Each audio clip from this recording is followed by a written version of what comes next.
Eh ben bonjour les voyageurs. Coucou les voyageurs. Bon, bah écoutez, on espère que vous allez bien. Ouais. On va pas noircir le tableau tout de suite, mais nous ça va moyennement bien. On a un peu des Un difficultés petit en ce peu des moment là galères. sur Agadir. Ouais. Voilà, Ouais. un petit peu de galère. En fait, on avait un problème de carte. C'était pour ça qu'on était un peu sur Agadir et qu'on y traînait. Et à savoir si il vous arrive un problème de carte. On devait nous renvoyer notre code. On nous a renvoyé notre code, mais en fin de compte, ce qu'ils nous ont jamais dit, alors qu'ils savaient très bien qu'on était à l'étranger, bah, c'était de nous dire au dernier moment, ah bah oui, mais il faut aller dans un distributeur en France pour réinitialiser, Réactiver la carte. Vous vous rendez compte, quand vous êtes au Maroc, c'est un peu compliqué. Bon, bref, première galère. Donc on est toujours sans carte pour l'instant. Et là, ils sont en train de chercher une solution. Deuxième problème, Magali. Ah, c'est le renouvellement pour le séjour au Maroc. Ouais. On est à Agadir parce qu'on arrivait presque à nos 3 mois, donc on voulait renouveler pour 3 mois. Mais là, ça a été clair et net. On est allé au grand commissariat de police à Agadir. Ouais. Et il a été très clair, hein, le monsieur, il a dit non, c'est terminé, nous faisons plus de renouvellement. Voilà, à part pour les retraités, bien sûr, mais nous, on ne l'est pas. Donc voilà. Alors on a pensé il pensait qu'on était peut-être des retraités, on leur a dit que non. Voilà. Mais Donc ça a été catégorique, c'est non. Catégorique. Il faut sortir et re-rentrer et pas de souci. Le problème, eh ben, c'est que pour sortir, il faut remonter à Ceuta. Enfin, pour sortir à Ceuta, donc il faut remonter au nord. Bah, il y a plusieurs solutions en fait. C'est où on sort en Espagne, donc à Ceuta. Mais là, a priori, on a un peu. Alors déjà, il y a 900 et quelques bornes, hein, donc ça fait quasiment 2000 bornes aller-retour pour revenir au point A en fait finalement. Donc 2000 bornes à faire. Donc ce que ça en coûte au prix du carburant, ça va savoir que le gasoil en ce moment au Maroc, il est aussi à 1,50 €. Donc c'est vraiment passé même, donc c'est de l'argent qui est quand même bien gaspillé. Et pour avoir une incertitude, c'est-à-dire qu'on sort, mais voilà, on ne sait pas s'il faut 24 heures de sortie, 48 heures. Donc test PCR de nouveau pour 2, peut-être pour sortir et peut-être pour rentrer. Donc ça c'est quelque chose qui coûte aussi un petit peu cher. Après on a regardé par avion, donc là il y a plusieurs vols qui sont possibles, hein. Magali, toi tu avais regardé. Il y a plusieurs vols, mais par contre il n'y a que 2 vols par semaine, c'est-à-dire qu'on est obligé de rester quand même 3-4 jours en Espagne pour pouvoir revenir. Donc là c'est pareil, il faut l'hôtel, se nourrir, une voiture de location si on veut se déplacer, enfin c'est un coût aussi, donc voilà. Des petits bagages, parce que si on prend des gros bagages, c'est-à-dire tout notre matériel, si on veut ramener un petit peu, enfin, tout ce qui est matériel vidéo pour ne pas le laisser dans la cellule à l'aéroport, donc là c'est un coût aussi. Bon bref, ça c'est une deuxième solution. On a regardé les trains. On a regardé les trains. On s'est dit tiens, on avait un copain qu'on a rencontré, transporteur. On commençait par regarder les trains, c'était simple pour aller jusqu'à Ceuta. Donc là c'est sûr que c'était le plus pratique. Mais là on a notre collègue qui est douanier à Ceuta. Et a priori c'est compliqué. Enfin, il y a une incertitude, savoir si c'est possible de pouvoir ressortir. Enfin, si vous voulez, on est rentré 2 personnes avec le véhicule et ils ne savent pas si finalement on ressort, est-ce que ça va valider de nouveau la prolongation de 3 mois qui nous est refusée. Enfin, est-ce que ça nous redonnera 3 mois sur le Maroc? Oui, puis sans parler de ça, c'est qu'on est rentré avec un véhicule, il faut qu'on ressorte avec un véhicule. Bah, c'est là où c'est pas clair. C'est pas clair. Donc, c'est là où c'est que c'est pas clair. Donc, on a 3 possibilités. Et la 4e, 4 en fait. Ouais, bah, la 4e. C'est de sortir plutôt sur la Mauritanie. Ouais. Enfin, je dirais même qu'il y a cette solution, c'est sortir en Mauritanie et re-rentrer.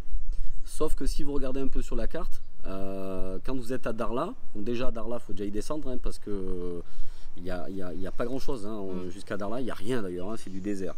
Et après Darla, il y a encore, je crois, 150 bornes ou 200 bornes pour de arriver, désert aussi, pour arriver à la frontière à Diama.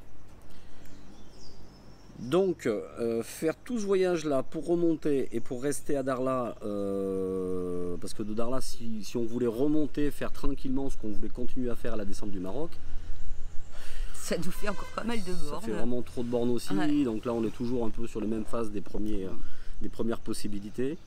Donc ça nous convient moyennement. Et après, donc toujours la même façon, c'est rentrer en Mauritanie, ne pas ressortir. Et donc on continue à faire Mauritanie et et derrière Sénégal. Sauf que c'est pas la bonne saison. c'est pas la bonne saison du tout. Donc En Mauritanie, il fait très chaud. Et au Sénégal, eh ben, c'est la saison d'hivernage. Ouais. Donc, pluie, moustiques et tutti quanti. Ouais. Donc vous voyez, c'est Donc, voilà.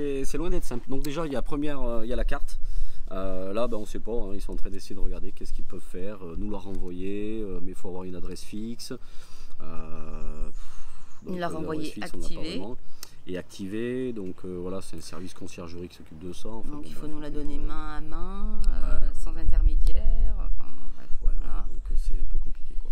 C'est un peu compliqué. Donc voilà, donc on est toujours à Agadir, on a tout ça à réfléchir. Ouais, cogiter ça à tranquillement cogiter parce que ça c'est tout tranquillement. le voyage qui en découle.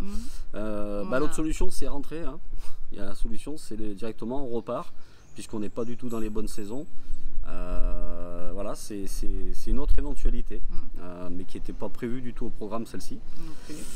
Donc voilà, donc pour l'instant, ce qu'on va faire, on va vous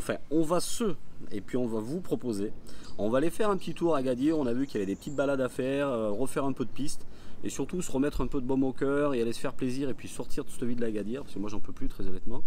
On va faire une petite virée là-haut, on avait un pote, donc on va retourner faire un petit tour sur Imswan, et puis voilà, on verra. On Voilà. a 15 jours. Ouais, On a 15 jours pour prendre les bonnes décisions, enfin pour voir ce qu'on va faire quoi. Ah ouais, dans 15 jours on est dans l'illégalité. Hein. Voilà. Donc on a 15 jours, donc il y a ça. Et puis en plus, il y a l'entretien du véhicule à faire. ouais, aussi. Ça, Ouais. il faut le faire sur Agadir. Eh oui, parce que comme on doit partir finalement, alors c'était pas tout à fait prévu, mais effectivement là faut tout qu'on prépare le matériel. Quoi. Refaire vérifier la batterie parce que Ouais. il y a un souci de batterie, donc on veut voir d'où ça vient et qu'est-ce qu'il faut faire, s'il faut la changer ou pas. Ouais, la batterie moteur Et est un puis, peu fatiguée. ce qui n'est pas important, mais qu'on souhaite faire quand même, c'est le sticker qu'on devait faire en France et qu'on veut faire. Comme Ouais, ça, qu'on n'a ça jamais sera pris le fait. temps de faire. Un sticker pour Marley. Ouais. Et voilà, donc on a 15 jours pour faire tout ça et surtout pour prendre une décision, de savoir ce qu'on va faire exactement. Donc voilà, mais on va prendre quand même 2 ou 3 jours pour se poser et se mettre un peu toutes les idées en place. Et en sachant qu'on a à peu près 3 jours de route pour descendre à la frontière mauritanienne. Hein. Alors on vous évite aussi tout ce qu'on a pu entendre aussi. On pourrait rester, au pire on est dans l'illégalité, il y aura peut-être une possibilité, enfin il y aurait payer une amende. Alors il y a des gens qui vont nous répondre ça, hein, voilà, c'était des possibilités, on voulait pas servir de celle-ci. Donc voilà, il y avait tas d'autres choses mais qui sont pas vraiment dans les règles de l'art. Et on souhaite pas rentrer dans ce jeu-là.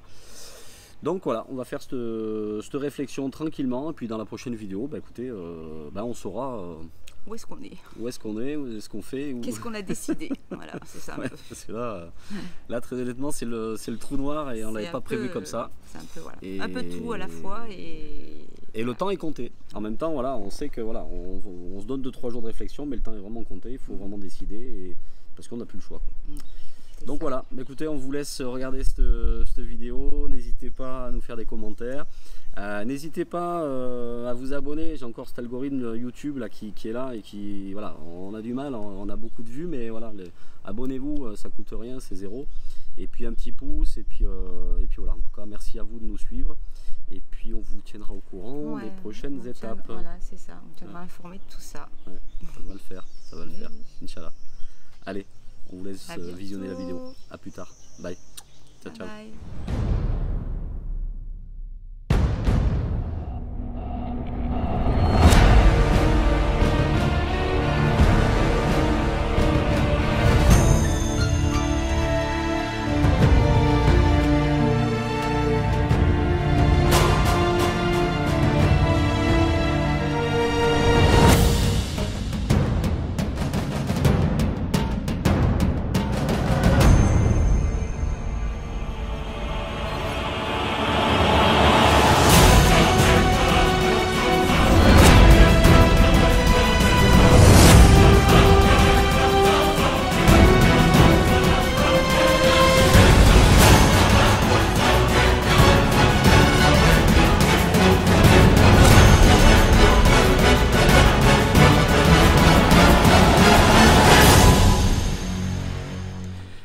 Donc voilà, en fait on va vous proposer un petit parcours en fait pour sortir un petit peu d'Agadir. On va partir de Agadir, on va aller direction Oulma et on va remonter sur Asafid et puis on va refaire toute la petite boucle direction Amezkoua et on va redescendre sous le contrebas d'Agadir. Bon, bah il y a un dilemme qui se pose. Nous on est arrivé par la piste du bas et en fait on voulait aller voir les ruchers en dessus d'Agadir. Et a priori cette piste pourrait peut-être nous y emmener, mais bon, ouais, elle monte là-haut tout au sommet de la montagne. Bon, on va voir ça. Bon, allez, on est chaud, on va prendre cette piste et on va bien voir. A priori elle devrait nous faire sortir. On va déjà se monter au sommet de la montagne et on va bien voir si on retombe sur une route. Allez, c'est parti, feu.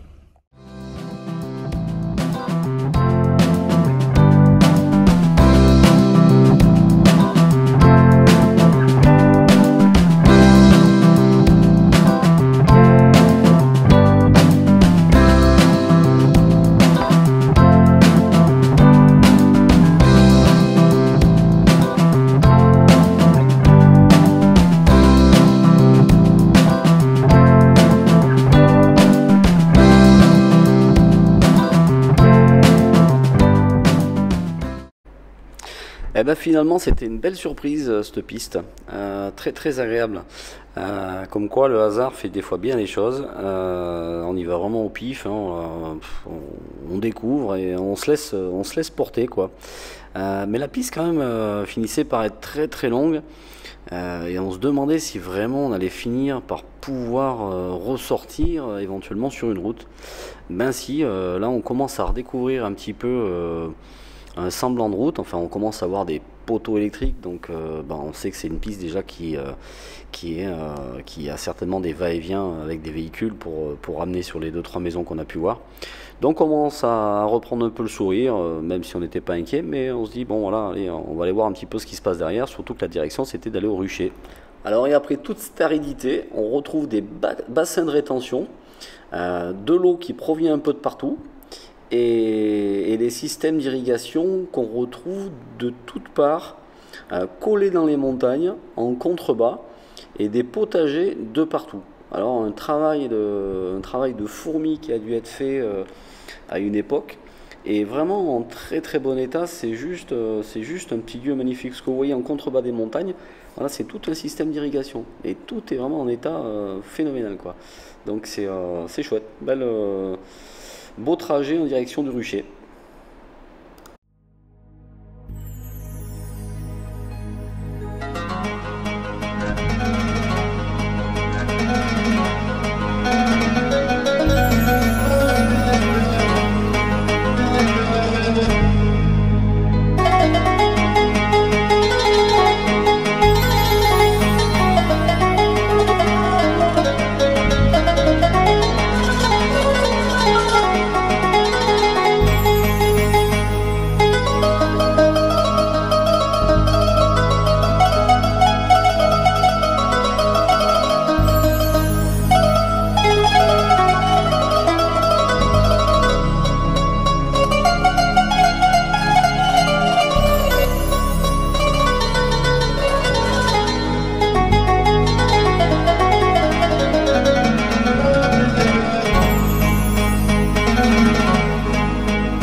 Pas fait voir, mais en fait sur la route là on a pris directement tout de suite, il y avait un petit panneau rucher d'Ilinski, donc c'est étonnant, mais après on prend un petit bout de piste pour y arriver. Je sais pas trop à quoi on s'attend sur place, mais bon, donc voilà, on va voir. Bon, donc on a pris vous fera voir l'intersection. Attention, il y a un beau panneau tout neuf marqué rucher d'Ilinski, donc a priori on ne pourrait pas trop se tromper. Le GPS nous dit qu'on est bon. Là on vient de se taper 4 bornes de piste et on a dépassé le point. et on ne voit absolument rien depuis tout à l'heure, on voit que ce que vous êtes en train de voir à l'instant. Donc ben, on fait retour et on va repasser sur la route et je vous ferai voir le panneau parce que si vous passez par là, ben, que vous ne fassiez pas la même erreur. Et puis surtout de ne pas s'y engager avec un camping-car hein, parce que c'est un truc à y faire des dégâts. C'est que de la roche et puis il y a des endroits entre les arbres, c'est pas très large donc vous allez tout casser. Donc bon voilà, on va vous faire voir ça parce que je voudrais pas que vous refassiez une erreur.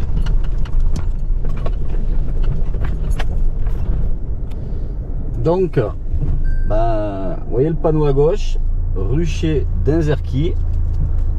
Donc c'est pas plus simple, hein, ça vous indique bien la direction à droite par ce chemin auquel on est allé. On a fait 4-5 km de piste et absolument rien. Puis vu l'état, à mon avis, il n'y a personne qui peut y aller quoi. Donc bon, bref, on continue et on va voir si on se trouve ce rucher. Bon, ben finalement, le rucher, on ne l'aura jamais trouvé. On aura essayé de continuer un petit peu, mais bon, rien à faire, pas moyen d'y mettre la main dessus. Bon, c'est pas grave, on aura fait une belle balade en tous les cas. On va s'apprêter à redescendre dans la vallée qui redonne sur la direction de Marrakech. Donc là, on est encore un petit peu sur les hauteurs, et vous allez voir juste en contrebas. En fait, c'est la nationale 8 et l'autoroute A3, je crois, qui remonte sur Marrakech. Allez, on a un rendez-vous chez Toyota à Agadir, donc on va essayer de ne pas être en retard. Donc on essaie de se faufiler un petit peu et on va retrouver la concession pour l'entretien de Marley. Bon ben voilà, on récupère notre Marley avec monsieur Hamimid. Super sympa. La performance est au rendez-vous chez Toyota à Agadir. Bah, ils ont fait tout l'essentiel quoi. Voilà. Bah, en fait c'était la premier entretien des 15 000 km. Donc on est venu faire ça. Il y a avec le service un petit nettoyage du véhicule. Donc c'est super cool. Voilà, donc bah, ils ont fait ça comme des pros. Et là c'est le responsable de Toyota Agadir. Voilà, on est content. On récupère notre Marley, tout neuf, tout propre. Tout révisé pour continuer la suite sur les pistes du désert. Et on remercie monsieur Hamimid. Allez, puis maintenant on va enchaîner sur chez Allocamp. On va essayer de trouver une solution pour la batterie moteur de Marley. Et on va faire un petit montage un peu spécifique. Allez, on vous emmène voir Rachid chez Allocamp. Donc, et en face, alors vous avez une petite enseigne qui est toute simple. Électricité automobile Gongalves. En fait sur internet vous cherchez Allocamp. Allocamp sur internet pour pas se tromper. Et donc là c'est ce que je vous ai dit tout à l'heure. En fait on a Rachid qui est là, ben là c'est le patron là qui est en train de me faire une petite modification pour faire une recharge directe. En fait on a un problème, c'est que la batterie auxiliaire se charge par les panneaux solaires. Mais en fait on n'avait rien, on avait un coupleur séparateur mais on n'avait rien qui nous chargeait la batterie moteur. Et là en fait il va nous faire un shunt, comme ça on va pouvoir avec le panneau solaire en priorité mettre en charge s'il y a besoin la batterie moteur, et une fois que la batterie moteur sera pleine, le panneau solaire continuera à charger la batterie auxiliaire. Donc voilà, c'est des choses des fois qui sont un petit peu compliquées en France, et là on a quelqu'un qui vous explique ça très très bien et avec facilité. Donc voilà, puis c'est un endroit où tout le monde s'arrête un peu, hein. Voilà, il y a un camping-cariste. Là à côté on a un Belge qui remonte du sud et qui va en direction de Rabat. Et voilà, donc là il est là pour plusieurs mois avant de descendre en Mauritanie au mois de septembre. Bonjour tout le monde, bonjour tous les clients. Rachid, j'ai déjà travaillé il y a longtemps, depuis 2000. J'ai commencé avec monsieur Gonzalez. Monsieur Gonzalez il est décédé, mais après moi j'ai pris la suite. J'ai travaillé à peu près avec lui 7 ans. Et après j'ai acheté la boîte avec un Français qui est dans l'Aisne en France. Et lui aussi il est dans le domaine et il travaille sur les camping-cars. Et j'ai pris la suite. On essaye de demander tout ce qu'il est, les pièces qu'il faut, qu'on ne trouve pas au Maroc. Je les commande en France, je les importe pour dépanner les clients un exemple en mettant, on monte un relais qui permet d'envoyer la charge du batterie auxiliaire au batterie moteur. Le moment d'arrêt, comme il y a un panneau solaire qui charge les batteries auxiliaires, et en même temps, des fois, il arrive à charger les batteries à 3 heures de l'après-midi. De 3 heures jusqu'à 6 heures, il reste encore le soleil. Ça veut dire qu'on profite de charge.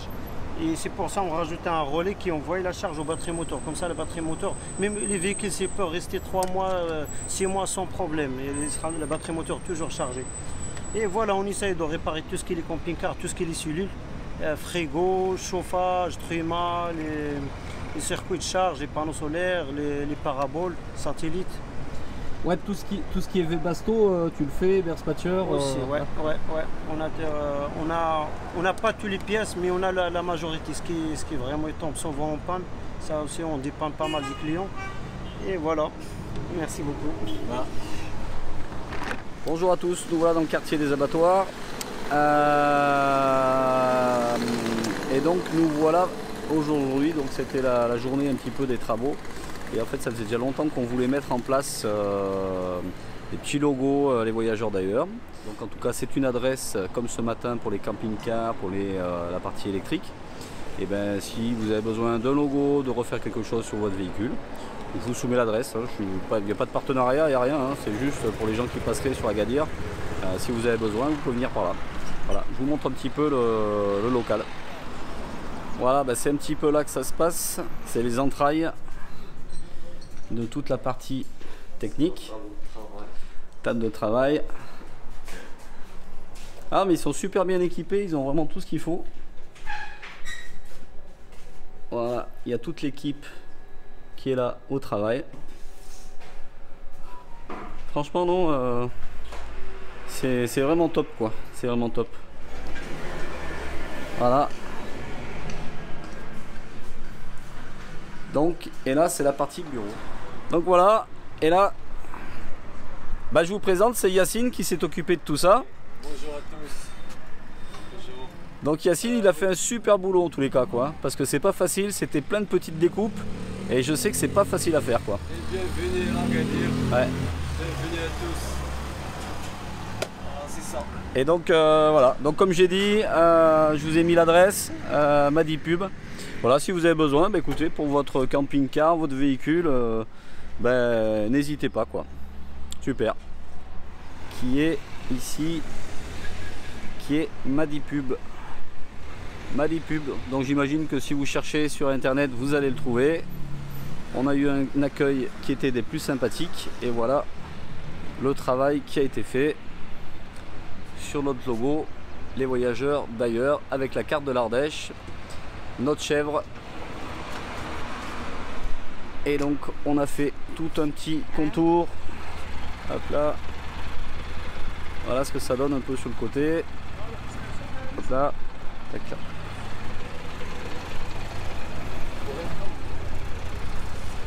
Ils nous ont fait aussi la partie avant. Allez, l'essentiel des travaux est fini. On repart d'Agadir. Ouais, on repart. Hein. J'ai l'impression de passer ma vie à Agadir. Bref.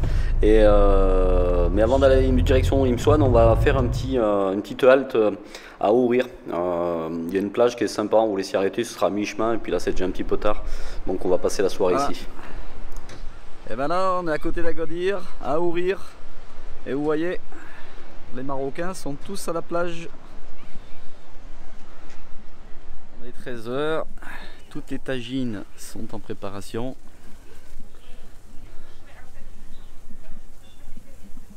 Et là, c'est les sardines. Regardez-moi ça, ça sent pas bon. Ah, quel bonheur. Bon, finalement, comme vous l'aurez compris, on n'est pas reparti tout de suite le matin. On décide de rester encore un petit peu là pour la journée. Et puis surtout que l'endroit où on s'est posé, on a rencontré des gens très très sympas. Et d'ailleurs, on les salue bien. Il y avait Aziza, Franck et Philippe. Donc on vous salue bien d'ailleurs. Et on a passé une belle soirée. Donc voilà, ça nous a fait traîner un petit peu pour visiter un petit peu plus la plage d'Aourir.